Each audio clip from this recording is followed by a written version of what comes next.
Good evening, everybody. Welcome to Wizards Outlook. Joined as always by Raymond Lyons, Cardo Dudley Jr., Wilson Tarpe Jr. Again, welcome to Wizards Outlook. As always, before we get into things, got to start with a quick word from our folks over at Oohs and Ahs.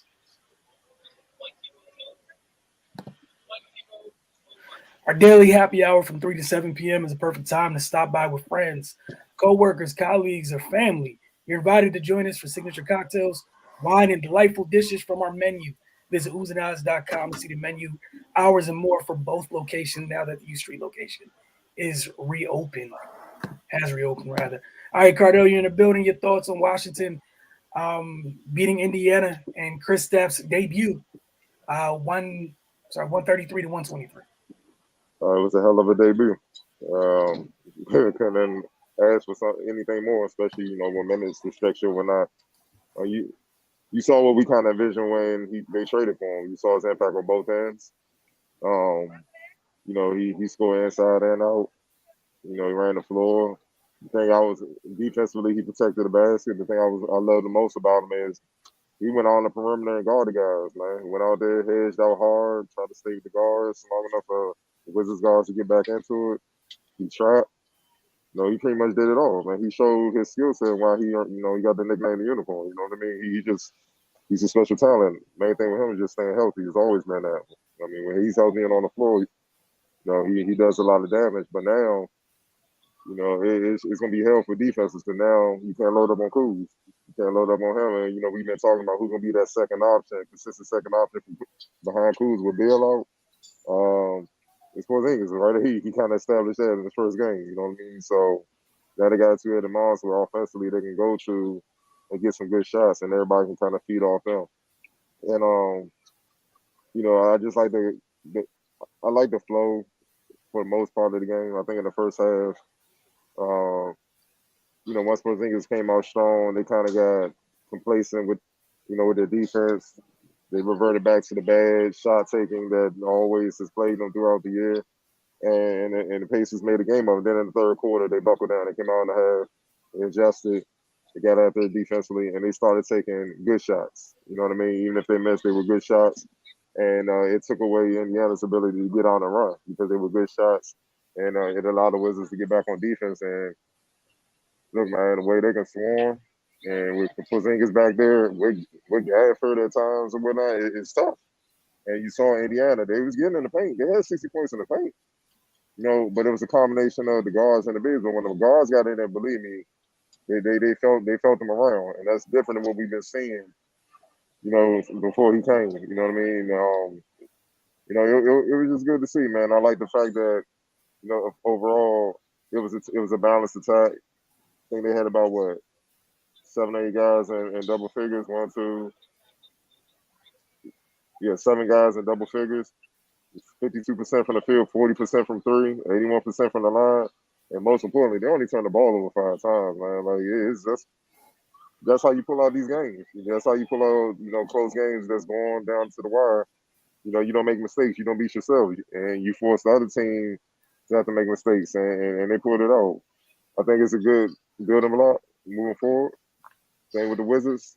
They just gotta stay consistent. They can't get happy, because they got a win over Indiana and be like, all right, we cool now. You know what I mean? No, you're not cool until the season's over. You know what I'm saying? And y'all in the playoffs, that's when you can kind of excel, but then you gotta get back on your urgency game. You know what I'm saying? Get back focused because then the playoffs are there.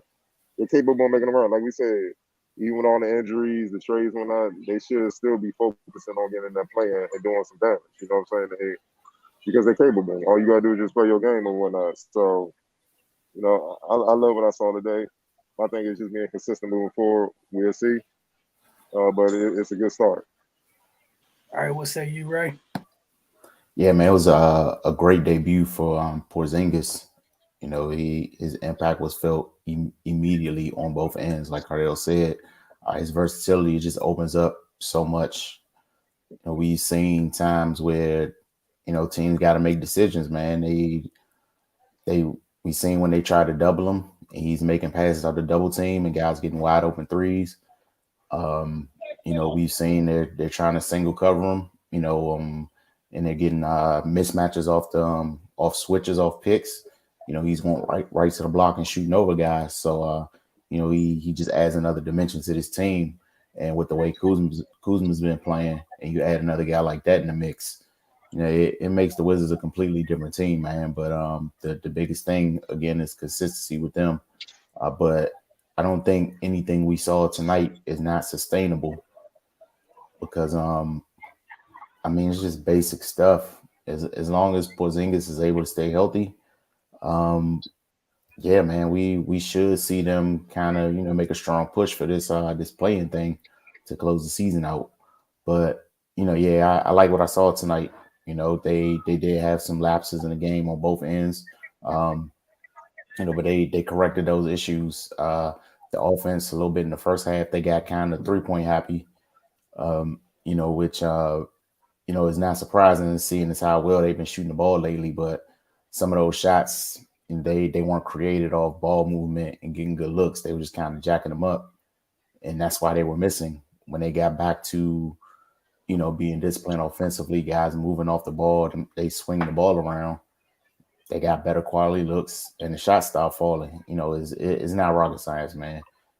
All you gotta do is play basketball, and then defensively, Porzingis kind of set the tone. He's a deterrent. He's a big guy. We got a 7'3" dude standing at the rim. I don't even care if he don't jump.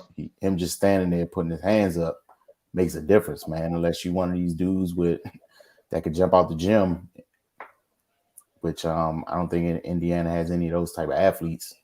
It makes life tough, and we saw it. And then when he came out the game, we kind of saw Halliburton do what he did the last time he played the Wizards, just kind of getting to the rim at will, and Malcolm Brogdon as well. Excuse me, but yeah, man, there's some good things to build on here. Yeah, they just got to keep it up. KCP looks like he's found a rhythm. He's been coming through lately. The bench, which has been a concern, they had 52 points off the bench. And they exceeded Indiana. And if Batase doesn't have a out of body experience, that's even more lopsided. But yeah, man, it's a good tough win, over a team that they've struggled against, and one of the biggest things was they've been getting dominated in the paint. While Indiana still had a decent night scoring in the paint, it still looks a little different, man. It's a little more resistance, you know, um, and then they're not getting as many second chance opportunities. The Wizards are able to close defense possessions, and it just helps them all around. But yeah, good way to get things started with Porzingis, man. Hopefully this can continue. Yeah, 7-2 is 7-2. Um, Yep. especially when it moves pretty well when it's healthy too. Uh, it was a deterrent, like you guys mentioned. It wasn't. What was it like a couple weeks ago? They played the Pacers and Halliburton went nuts, and it was a open season in the paint for the Pacers. It was a big difference, like you guys both mentioned. Heck of a debut. The thing I was impressed the most with is back-to-back games with 30 plus assists. The ball's moving. I think the uptick in ball movement probably definitely doesn't hurt. And why KCP's uptick is going up a little bit. We mentioned at times this year is like he'd have good games offensively, and sometimes it'd be, he struggled a little bit, but it's not really all predicated on him. He's a catch and shoot guy. The ball got to move. And like you mentioned, Ray, he's in a good rhythm right now. The bench played great. Look, man, it's not a bad time. One of the teams above them, I think Brooklyn lost today, so that helped their case today after dropping. Like it would have been better. Could have been better if you beat Atlanta the other day and you won today. Might have moved up a little bit. But you're in striking range for the play-in. And Cardell mentioned the magic word, consistency. Because if you have this game and you come out on Wednesday and lose, today doesn't matter at all. It was a cool story for a little bit, but that's about it. You guys know what it is. Porzingis for sure. You set the tone, and I don't think I know y'all guys want to hear about being in the arena when he went off, he pretty much had that first. He had 6 of them, out of 8 points, he had that first 6. That set the tone. Like that energy, the energy was crazy, and they fed off of it. You could just see it. You know what I mean? Like, all right, cool. We got you. You could tell they understand what he is because they understand we got a horse again. You feel what I'm saying? It ain't. It's just a matter of him staying healthy. We got somebody that's an X factor, that's a difference maker that teams really have to focus in on, and then you just play off that. Even the dribble handoffs or whatnot. He got that whole offense. He sparked that whole run. This game.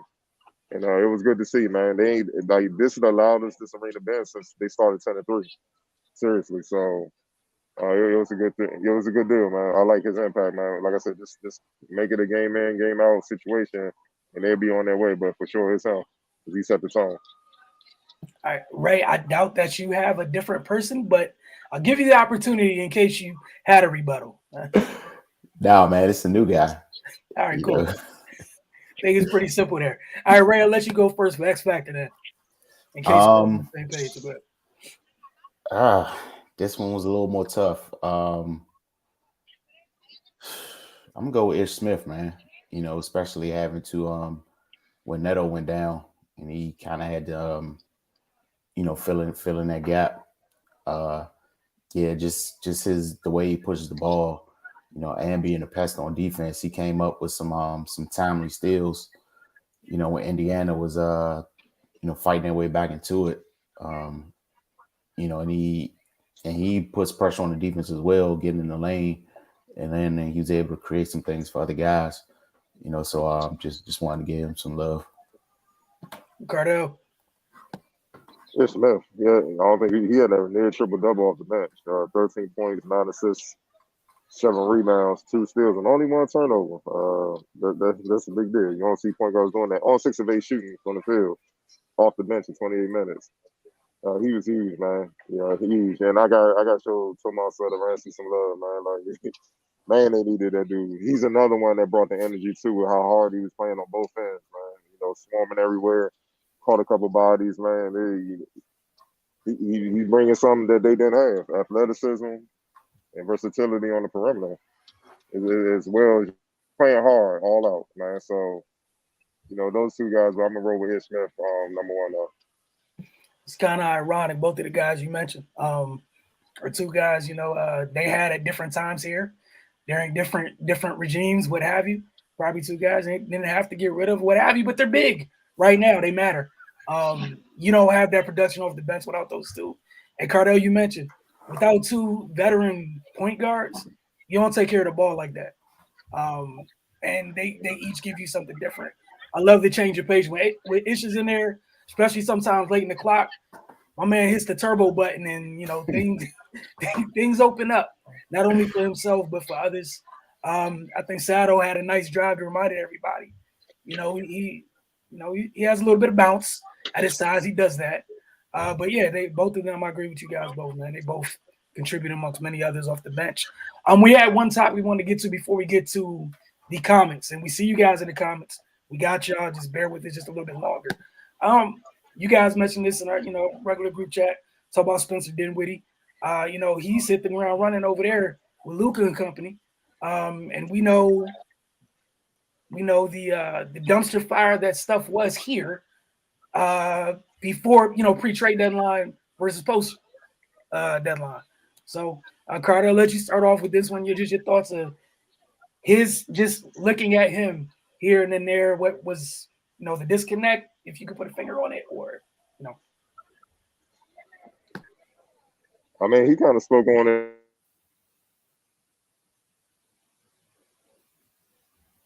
I think we got victimized by Capital One Internet. Yeah, Capital One done struck again. Go ahead, Ray, until he gets back. Yeah, man. First, I'm just happy to see him playing well. I know he had a rough go when he was here, and he kind of addressed some of the things that may have led to that. But one thing he did mention that that's kind of become a staple of this franchise is trashing guys on the way out the door for no reason. Like you can't do that, man. Like you know, if you trade the guy, if he's not performing up to standards, so be it. But you know, you don't have to try to tarnish his reputation to justify, you know, making a personnel move. You know, make the move and stand by it. I mean, if you truly felt that what was going on wasn't you know, wasn't to the best of the team, then you know, do what you have to do. You have a job to do. But you know, like the same thing with Wall, what happened when they traded John Wall, you know, and they kind of tried to throw some dirt on it on the way out the door. That's just not cool, man. But yeah, we all know what type of player Dinwiddie was before the injuries, and we know you know, Cardell brings it up a lot. He came back really fast, and um and then with the new team, he's just trying to find his bearings, and you know, at times he's kind of stuck between, you know, having to score, having to run offense and orchestrate things. But you know, seems like he's kind of found a groove. It's a little late in the season. He's probably got his sea legs under him a little bit more, and you know, it's a small sample size, but he's flourishing, man. And it's you know, I'm just glad to see he's doing well, and you know, for the Wizards, man, is they just got to stop with the unnecessary stuff.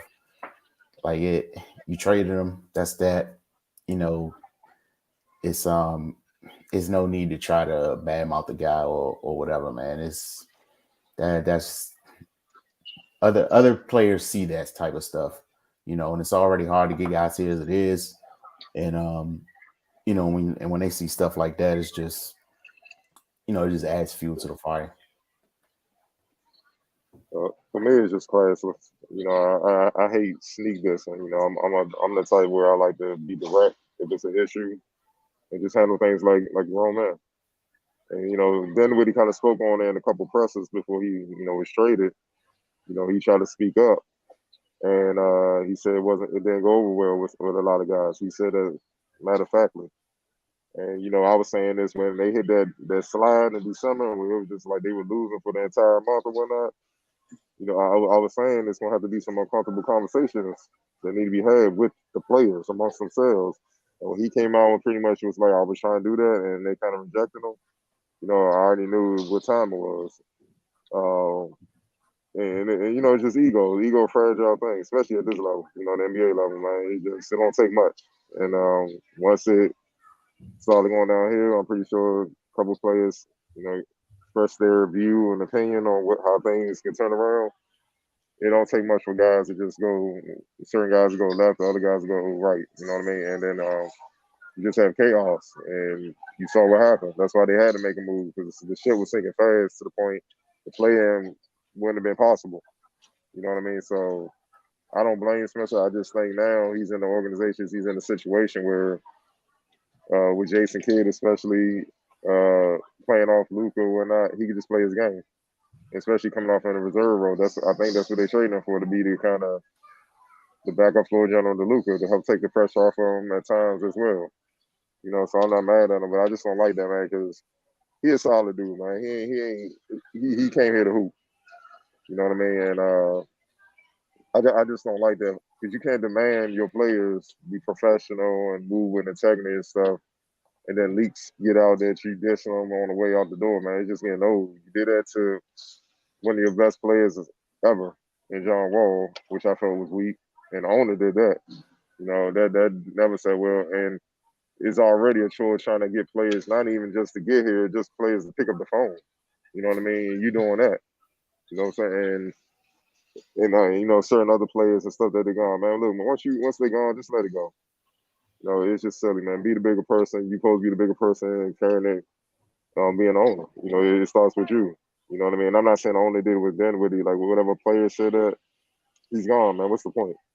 And then he's making you look foolish right now because he's hooping. Like it'd be one thing he went to Dallas and 2 points and can he get on the floor or whatnot. You see the other guy that came from the team, he's pretty much been what he's been here. I'm not gonna say his name, I'm not gonna diss him. But y'all can look at the roster and know who I'm talking about. He's been doing what he did here, up and down. But Dinwiddie has taken off. He's looking like Brooklyn Dinwiddie. You know what I'm saying? And maybe a little of that has to do with his health. You know what I'm saying? Like maybe his knee, everything just finally kicked in. You know, after getting the rust off all season, it kicked in. But Nah, man, like you said, obviously he cared because guess what? If he was an asshole, he wouldn't give a damn what they were saying. He'd be like, oh, well, I'm here. The hell with him. But the fact he felt hurt lets me know that what they were saying weren't true. Because why would he feel anything? You know what I'm saying? So, I just think it's weak, man. They got to cut that out, man, especially if you want to build a team year in, year out that can compete. And to do that, you're going to have to acquire talent. And talent not going to look to DC if they know this is what it is when things don't go right. Yeah, just to put a bow on it, it's counterproductive. It's everything you guys mentioned, and it's one, it's just wrong. It's classless, and then two, it's just extremely counterproductive. You're waiting right now, hoping that your guy resigns into what you're trying to do or whatever. Again, counterproductive. Eventually, you will want to go into free agency. Hope that people, you want to be, no matter the sport, everybody wants to be a free agent destination or whatever. It's unless you're, contending for championships on a regular basis, have established culture, you don't have room to be messing around with the way you treat folks. So again, just for me, it's counterproductive. I agree with everything both of you guys said. All right, if y'all have nothing else, we're gonna jump into some of these comments. And Cardell, you already know if you gotta go, just from Anthony Tony, KP, a difference maker when healthy. I think everybody was on board there. I think when the trade was made, I think that was 3 for 3 here. It's only about the health for them. KP's a huge difference. Now comes the run of hope. We shall see. That magic word Cardell mentioned earlier. It starts with the C, consistency, has plagued them from beginning of the year to now. So, you can't make a run without being consistent in a positive fashion. The Fat KP had an easy 25 was the best. Just think if he can stay healthy, more minutes, sky's the limit. So clearly everyone feels great about Kristaps' debut here. To be fair, he did what he should do. He's playing against Goga, and Jackson. He should do that. Even coming off injury. Miles Turner did not play. You see what I'm saying? What he did to Miles Turner, that's a whole different ballgame. See, that's when the Wizards got shot. Like he gotta do that. He gotta put these numbers up and have this type of impact against the Giannis's and the Bams and the Embiids, and when they come, when they go to this, that's the only way they're gonna get in the play in. That's how we got looking. I know he can kill these dudes. I wasn't worried about that. It's just a matter of he do it when those guys come to town. When, like I said, when they go there. All right, Michael Kirksey with the string of comments. Where was TB? He was there. He was on the bench. I think Wes Unseld just wanted to see what Porzingis got. He just rolled with that. So sometimes it's just like that. I don't know what was in Charlotte, but since Ish came back, he got swagger. I mean, he was doing this before he got traded here. Yeah, that's how they made the bubble. They run in the bubble, but they let him go. It is what it is. You know what I'm saying? But if you got him back, right? Sometimes when you mess up in a relationship, you gotta go big. Hey, my bad. That's my bad, dog. Look, gotta buy some chocolate. You know what I'm saying? Gotta do what you gotta do. Flowers. You gotta man up sometimes. My bad. They're making amends with both Ish Smith and Tomas right now. Yeah, get your Keith Sweat on. Get your Keith Sweat on, man. Y'all can Google that. No, not the Google. Hey, yo. It's been balling. 30 ball the other day. She Spence. Yeah. And again, when you're playing with one of them other guys, it's life is good. You're supposed to cook, or you're supposed to eat, presented with those opportunities when you play with one of those guys, and he's doing just that. And I'm happy to see him healthy because he wasn't all the way fully okay here, or healthy here. I don't know if he's 100%, obviously. I'm just sharing some of these comments. I know we had already discussed it, but they were coming in when we were talking about it.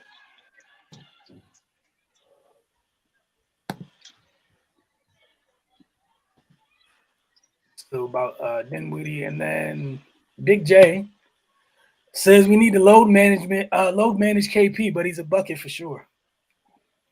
Man, they can't afford him to load manage, man. You gotta get who? He done load managed enough. He been chilling enough. It's time to hoop. Load manage what? It's like 20 games left. Come on, man. No, less than 20 games. Sheesh, they in the teams. They got the ball. Man, sometimes you gotta go out there and earn your contract, man. You know, it's just what it is. It's just that simple. 19, yeah, after this, well, it was 18 games left. They got a hoop. That damn load manager. And he got here and was managing once, you know, since the trade. Like again, today was his debut. Yeah. Yeah, see, fans are fans. Yeah, you want to know. Keep it moving. Good when KP looked good. Ish playing with D. Gafford. We contending for playing. I mean, you know. It is what it is, man. So are the Brooklyn Nets. Facts. Look, what's it called? Washington, the Hawks, and the Nets. So that's what lies ahead in terms of the standings. Whenever someone's there hurt, that normally means that they weren't wrong. Yeah. Or at least bare minimum that they cared. Jeez. TB out the lineup is a wrap for him. I ain't going that far. They just gotta go. Hey, that's what practice for, baby. Gotta show it. I ain't going that far. It depends on the lineup. What y'all think about signing Brogdon and still drafting a point guard behind him? He's still about after the season already. I mean, I think they got enough point guards to get the job now. You know what I'm saying? And drafting a point guard behind him for what? I mean, I just don't understand the concept. You got Tomas now, you got Ish, you got Neto, you got Denny that can bring the ball up, you got Kuz that can bring the ball up. Oh, you don't need no more ball handlers. I mean, we're for. If you're gonna do that, you might as well get rid of some people. And that's if he leaves Indiana. You don't know what Indiana gonna do, or another team may do. Again, the player has to want to come here. Yeah, if you Brogdon at this time, if you were, you know, you end up looking around the league, you may be looking, you know, there might be a couple prerequisites, like, you know, contending off top. Not to be rude, just being honest. I forget Spencer. Oh man. Area 11T. Nice to see Denny with that aggressive take, though he missed. Should be that aggressive all the time. I think everybody should be aggressive. You got 19 games left. What you holding? I mean, we should keep the bullets in the chamber for.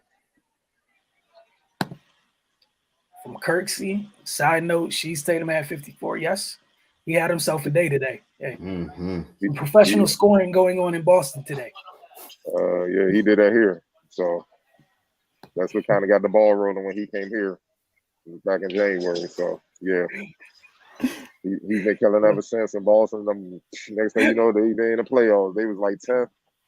Like damn, they 5th now. Damn, they've been on a killing spree. So and he has a lot to do with that. Man, he made that putback dunk. The putback dunk and the chase down block from Ish. Yeah, he's had a couple. He's had a couple moments.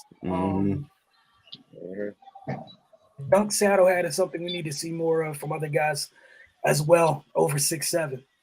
No, people don't understand how athletic Tomas is. Like his rookie year, he won the dunk contest at football and all those guys here. Like he's doing 360 windmills and stuff. He's like, what the? No, he's stupid athletic. People don't understand, man. So that don't surprise me. That's normal for him.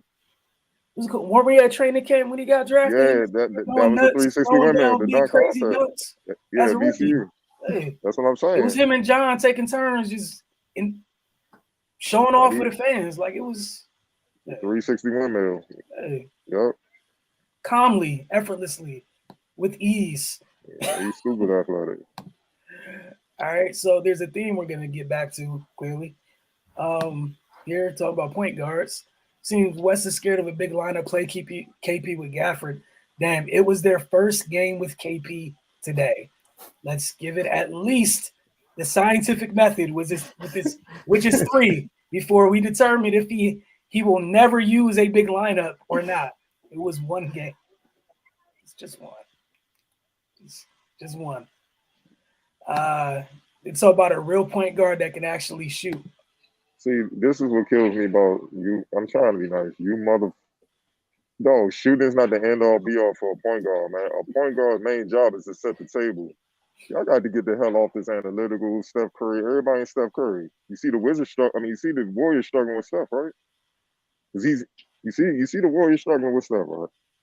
They're not. They missing Draymond. They need somebody that can run the team. That's what Draymond's other specialty is. That's what a point guard's main job is. That's what I'm looking at. And can you also defend other point guards? Somehow where they can shoot all that. Offense has not been a problem for the Wizards for most of this year. It's definitely been that defensive end. Or if they passing it to the opposite team, being a double agent out there. Defense has been an issue for years. So it's taking care of the ball. And honestly, with so many other boys on the team, like honestly, like bringing back Sato might be a blessing. Just somebody who can play alongside other folks. Again, there's enough scoring, but man, ish, like even if you go get another guard, if that other guard can't defend you in the same place you in, like man, you're in the same place. But what you can't have in this NBA right now, with these guards going the hell off every night, is dudes who can't stay in front of people. Somebody brought up Tatum earlier with Boston. You saw everyone went crazy, trading for stuff at the deadline or whatever. Boston, when they got Derek White, nobody cared. Wasn't a big deal, except the Boston. Boston was like, more guards that can defend guards because it matters. It matters. They're one of the best teams. Like, it's a heavy pick and roll league, man. You have to have people that can defend. You got every team that wants to switch until you can't switch. We see, like, the teams that can actually switch, cool, it's not an issue. That means you have at least 4 defenders, 4 out of 5 people have to actually be solid one-on-one defenders. Otherwise, I mean, we play musical chairs until someone gets attacked. Like we saw the what's it called? Was it last week? Luka was playing LeBron's game on LeBron at the end of the game. Come here, buddy. I'm gonna pick my matchup and go. Like that's essentially what it is every other night. Like the other thing when Brad comes back, like let's be honest. Do we really want Brad worried about? Do y'all really want Brad worried about playmaking or putting the ball in the basket? Get you a point guard that could defend, set the table, and keep it moving. But again, I get it. Like I understand where we're at in these days. And yes, this is not a lie. This is nothing. Like dude's been dumb athletic. Like yeah. See, that's part of that's part of when we get to see things y'all don't get to see. You know what I'm saying? Yeah. So when we speaking from a different perspective, understand why. And just a point guard that can shoot, it's just shooting 36% from deep and 50% from the field. So it ain't gonna get much better than that. But carry on. Yeah, y'all must want people to shoot 100% from everywhere. And also, what's it called? You end up making a play or whatever. You're not about to get them type of guards. That's at the tippity top of that thing, anyways. But again, going back to defending. Like defending again and again. What has been his issue all year? Like defending. But look, man, I'm not gonna try to change anybody's mind. It's too much energy, and nah. Area 11T, I was saying Sato's athleticism was underrated years ago. Like, I don't know how I was underrated, but I hear you though. Like, I get it, but yeah, like, dude came into the league bouncy. And it's one of the things. Just because someone doesn't do something all the time doesn't mean they can't. He's also just kind of like the way he goes about playing. He's a set the table and run the team type dude. Like he's not a go get a bucket guy. So I mean, you're not gonna see it. But we saw it tonight. He got down the lane, and by the way, yeah, I could put someone in the basket, but I'm not actively trying to do it all the time. Doesn't mean they can't do it.